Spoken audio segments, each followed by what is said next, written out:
Good evening. I'm Lisa Broom with the CBC Evening News. In our top story tonight, there's still too many employers withholding the passports of migrant workers. This revelation from Minister of Labour, Senator Dr. Esther Bayusuku. She made the comments at the start of a two-day safety workshop put on by the Barbados Contractors Association. We get more in this report. Government is working to ensure that work permits are not issued when adequate workers are available here. This assurance from Minister of Labour, Senator Dr. Esther Bayusuku. She's also reminding employers that migrant workers are entitled to the same rights as local employees. I will say it here, although I'm sure no one in this room is guilty, the passports of migrant workers are their property and not to be retained by employers. I say this perhaps primarily for the media because every day I still run into instances where this is happening. Dr. Bayusuku was addressing attendees of a site safety certification workshop hosted by the Barbados Contractors Association in collaboration with the Labour Department. According to the minister, there has been a steady decline in the number of accidents reported by the construction sector over the last 11 years. She, however, believes further investigation is needed to determine the reason for the fall-off. In 2006, 104 reports were received, accounting for 14% of all accidents. But in 2017, 32 were reported, representing approximately 7% of total reports. It's worth investigating, though, whether this is due to improvement in safety practices, a reduction of activity in the sector, or a lack of reporting. Hopefully it is the first, improvements in safety practices, given that in that period, since 2006, we have had the passage and proclamation of the Safety and Health at Work Act. She's also of the belief that safety and health can no longer be an afterthought and should, in fact, be integrated into the planning stages of every project. This, of course, requires for many of us a paradigm shift from a reactionary approach to the management of safety and health, where action is taken perhaps only after an inspection or a serious accident, to a proactive approach.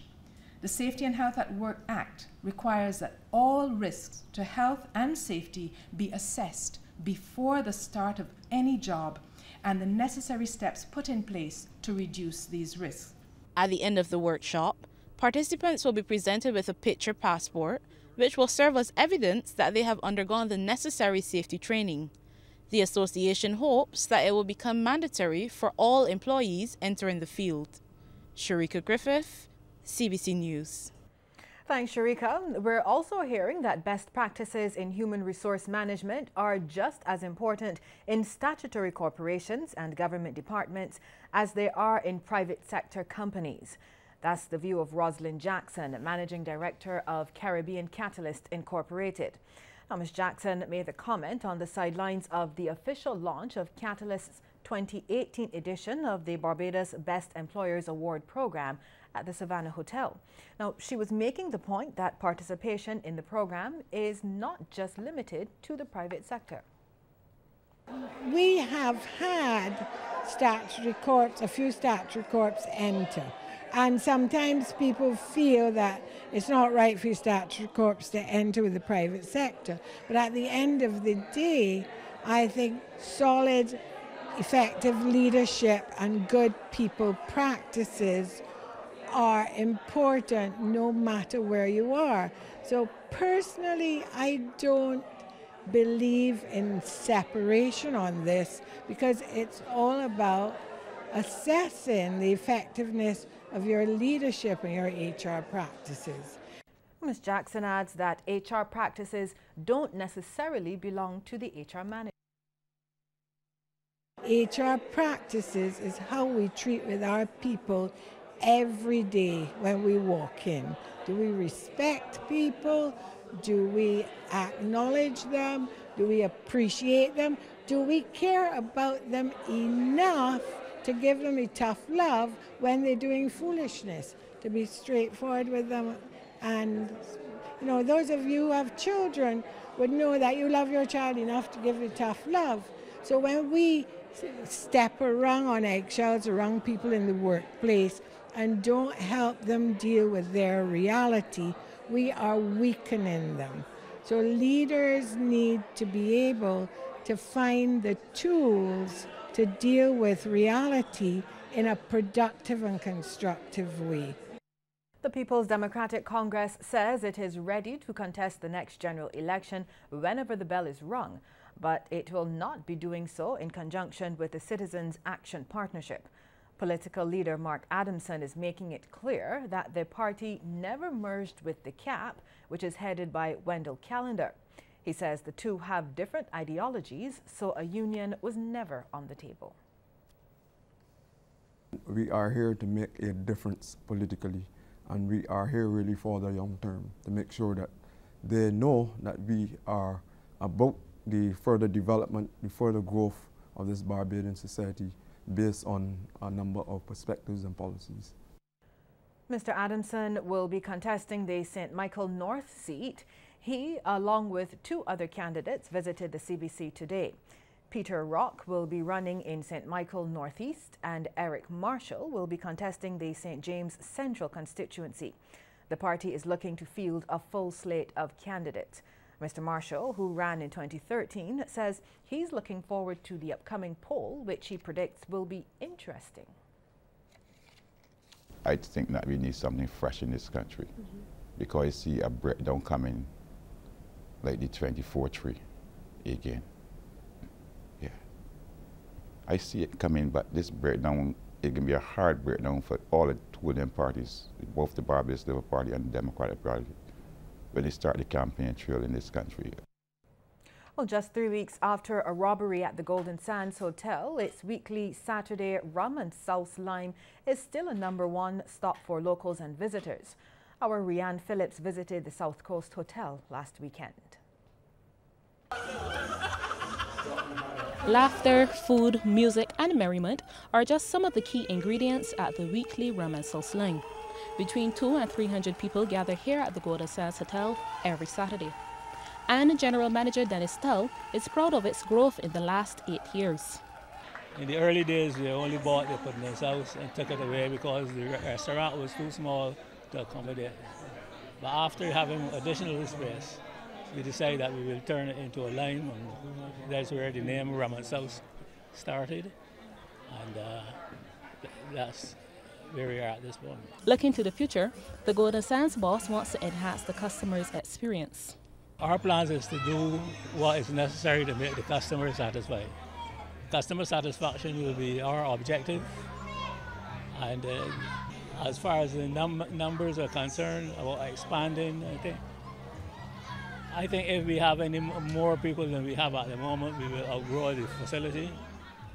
And my purpose right now is not to get additional people, but rather to give satisfaction to the ones that we already have. Many patrons are impressed with the event and have been recommending it to their friends. Well, my friends brought us up because they've been before, so we came out to have a nice time with them. I love it here at Golden Sands. I come quite often, and the food is really to come for. The karaoke, now that's a different experience. And I definitely do come and bring my friends whenever they're in, especially in the summer. It's a great atmosphere. You feel very comfortable, and you can enjoy the goodies that the place has to offer. And so we add the music, of course. Based on these reviews, the unfortunate holdup which occurred earlier this month did not have a lasting impact on business. Rianne Phillips, CBC News. Thanks, Rianne. Well, coming up after this break, while most daycare operators register their businesses, the authorities want all of them to be compliant. Stay tuned.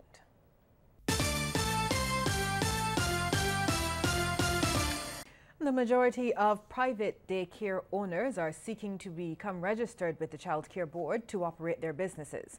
Child Care Officer Sandra Best says they've already received some new registrants ahead of tomorrow's deadline.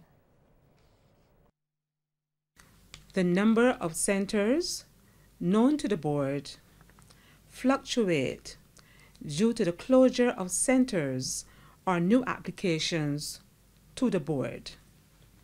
For 2018, the board has received 5 new applications. Ms. Best is reminding those who have not yet registered to acquire the necessary documents. According to the Child Board, the application for registration must be accompanied by the following documents: a certificate of inspection from the Fire Department, a certificate of inspection from the Ministry of Health, approval from the Town and Country Planning Department, which is very important and priority, a current medical report or certificate for all staff, a current food handling certificate for all staff, police certificate of character for all staff, and a proposed program of activities. As well as you have to have a certificate of registration of the business from Corporate Affairs and Intellectual Property Office. They say it takes a village to raise a child, and that was evident as parents, teachers, and corporate sponsors came together to recognize the good work of the country's youth. The occasion was the 6th edition of the National School Awards held at Kensington Oval. The immense talent of the country's school children on display for all who attended this year's National School Awards. Performances in song,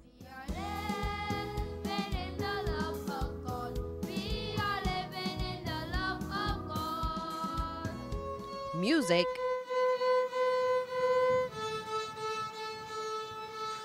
and dance.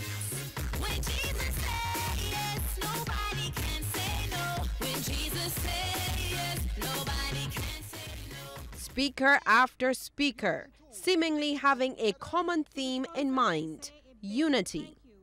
Parliamentary Secretary in the Ministry of Education, Senator Harcourt Husbands, says the successes of the educational system would not be possible without input from various groups in society.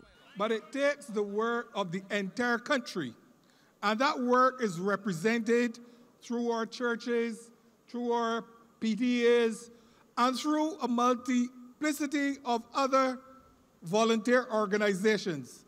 And Mr. DePisa and his group fit squarely into that setup. Without the volunteer work of so many people, we will not be able to achieve the successes that we have. Coordinator of the National School Awards, Ricardo Marshall, called on parents to be more supportive of their children. I urge you, support your child despite situations or circumstances.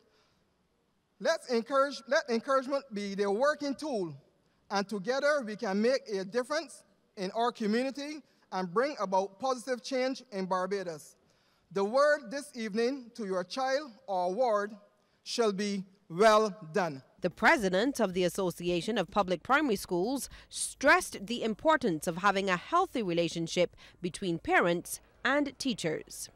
There are numerous instances when teachers go beyond the call of duty to safeguard individual achievement among pupils. Parents, your partnership with our schools is undeniably valued. One cannot underestimate the home and school union. I implore you to continue to be directly involved in your children's education. This is the first year the School Awards includes students from secondary schools across the island. President of the Barbados Association of Principals of Public Secondary Schools, Juanita Wade, sees the benefits of a closer working relationship with her counterparts at the primary level. We are also happy to be sharing these awards with the primary schools, as this is one of the goals of BAPS, to have a closer working relationship with the Association of Principals of Public Primary Schools. We believe that this will redound to the benefit of our students, as there would not be such a disconnect between primary and secondary schools, thereby making the transition a much smoother one for our young students. Among those in the winners' circle, Ellerton Primary for being the most creative school, Sharon Primary for having the best mascot, and the Lodge School for creating the best mural. The audience was also treated to a performance by Cultural Ambassador Dr. Anthony Gabby Carter. Lisa Lord, CBC News. Thanks, Lisa. Well, several current and prospective students of the University of the West Indies Cave Hill campus will be getting some financial assistance with their studies. It's coming through the second Royal Bank of Canada Race for the Kids 2018. Managing Director of RBC Barbados Limited, Robert De Silva, says funds raised from the March 11th race will go towards the UE Cayville Campus Scholarship Fund. One of the most important things we can do as business leaders and management is to ensure that we help create opportunities for our youth. As Mr. Kofi Annan once said, knowledge is power. Information is liberating. Education is the premise of progress in every society, in every family. We at RBC believe that education is a fundamental human right and plays a critical role in our social and economic development. Mr. De Silva was speaking during the media launch for the event this morning. Principal of the campus, Professor Udine Barreto, says last year the event raised $63,000 for their scholarship program. As a result, they were able to offer 6 new scholarships at the cost of $7,000 each. They were also able to allot $20,000 to students in the mental health program. Professor Barreto explained what that program entails. We teach new students how to cope with university life and skills. And when our students are experiencing financial challenges, mental health challenges, very quietly our very competent Director of Student Services, Ms. Lynch and her staff, ensure that arrangements are in place to take care of our students. And the funding and the support for us enable us to reach out and do that. So this is really a very good cause. Scholarships will be made available to both undergraduate and postgraduate students. In addition, this being the 70th anniversary celebrations of the UWI, the Cayville campus intends to offer a 70th anniversary scholarship to its student body. Astronomy enthusiasts are in for a rare treat tonight into tomorrow morning, as there will be a super blue blood moon.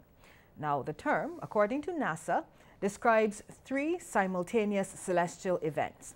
A supermoon, in which the moon is closer to Earth in orbit and it appears 14% brighter than usual, the second full moon of the month, which is also known as a blue moon, and a lunar eclipse, which gives the moon a reddish or bloody tint. Now, this last occurred on March 31st, 1866.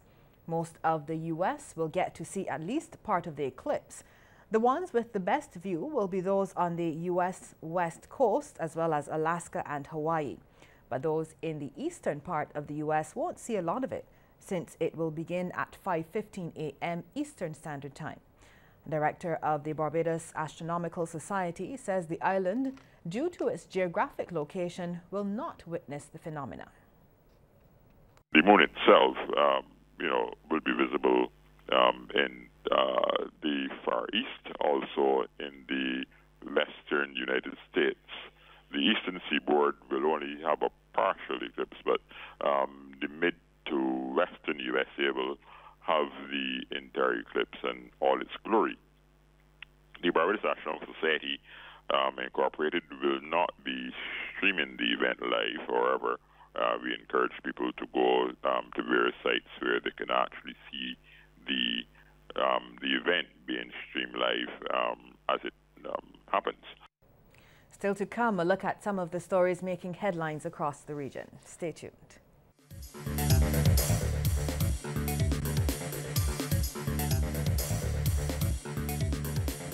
The San Fernando High Court in Trinidad has awarded a man $225,000 in compensation for being charged under the now lapsed anti-gang legislation. Justice Devendra Rampersad found the police used the state of emergency as a cover to pin a false charge against Mark Huggins, who is a Mason.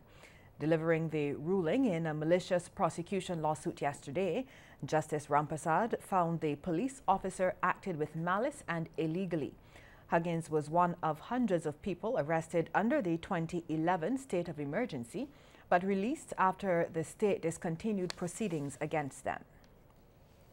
Over to Jamaica now. The Police Service Commission, or PSC, is coming under fire for the hiring and now retiring of Police Commissioner George Coelho after just 9 months on the job. The commission announced on the weekend that Commissioner Coelho is to demit office this Wednesday. Now, this has raised eyebrows both in the private sector and civil society regarding the attrition rate of police commissioner since 2007. The average tenure of a police commissioner has been just over 2 years. Now, Commissioner Coelho will hold the office for the shortest period in the last decade at just 9 months. Upon the selection of his replacement, the country will have had 3 police commissioners in as many years. And this has left private sector organization President Howard Mitchell curious about the selection process. The departure of Mr. Coelho and the rapid turnover of other incumbents speaks to either a fault in the selection process or something amiss in the pool of available candidates or candidates that are available for selection.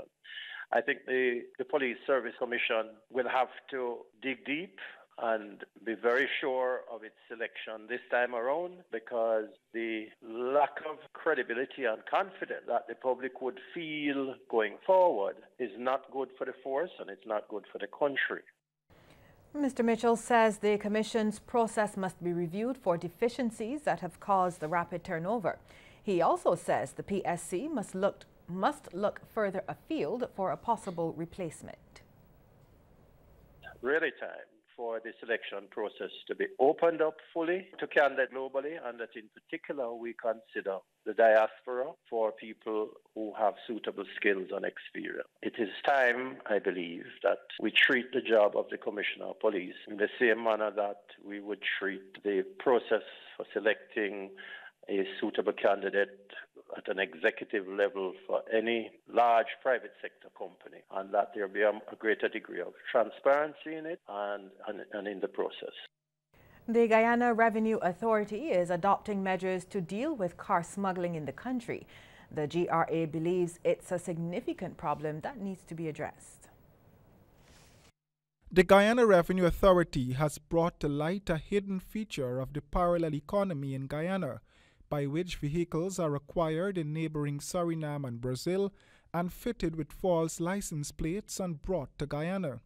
This scheme, said to be ongoing for years, allows perpetrators to evade the payment of substantial amount of cash in duties. Commissioner General of the Guyana Revenue Authority, Mr. Godfrey Stacia, told a news conference on Thursday that GRA has a database of nearly 280,000 vehicles, but there is more in the mortar than the naked eye can see. You found that there were thousands of vehicles that were being imported from Suriname, and Brazil was not going back, right? And were using old registration numbers and these things. You would have also found that people were abusing the process, using fake vehicle numbers, fake diplomatic code numbers and all these things. Guyana is among a small group of countries that has a high ratio of vehicles to people. Mr. Stacia explained that the GRA is now working closely with the police to rein in the perpetrators. In St. Lucia, an unsafe situation at a primary and secondary school that was left unchecked for years has now been rectified. More in this report. Mayor Peterson Francis says successive governments have put votes ahead of the safety of the nation's children. By this, the mayor refers to a situation which he claims spans at least 2 administrations. The Ave Maria infant and primary schools have perennially failed their fire safety tests. But has it been through the school's own fault? No, says Mayor Francis. In fact, the reason for the failure is directly related to a recent yet controversial move by the head of the CCC. He says immediately upon assuming office in 2016, he made a courtesy call to the principal of the Ave Maria school, following which a horrifying picture was painted. She thought when I called her that I've seen correspondence that she had sent over and over to the CCC to see whether anybody could have helped. And one thing I could tell you that if we had a meeting for an hour she cried for 55 minutes because of the frustration. The last simulation exercise that the fire service conducted, the school failed badly. We had a situation where you find that when the children went out, they actually end up in hot oil, fried. There was no escape route from the school. And I told her that something had to be done. I had a meeting with the fire chief, and we were very resolute that something had to be done with the school. You see, in St. Lucia, we like to bring politics into what have to be done. And both administrations over the years were only concerned, I would say, not about the welfare of these kids, but the welfare of the vendors because they are voting age. With that in mind, the mayor said he did what he had to do. I walked with the vendors, I spoke to the vendors, and the vendors were removed without one protest. And Amaru Burke will be along next to give us a quick peek into the world of sports. But before we get to her, here's a tip from Cooperators General Insurance. This tip of the day is brought to you by Cooperators General Insurance Company Limited. Insurance the way you want it to be. Marijuana is not always what it seems. It can be laced with other substances, including cocaine, without your knowledge. This tip is brought to you in association with the National Council on Substance Abuse, promoting drug awareness.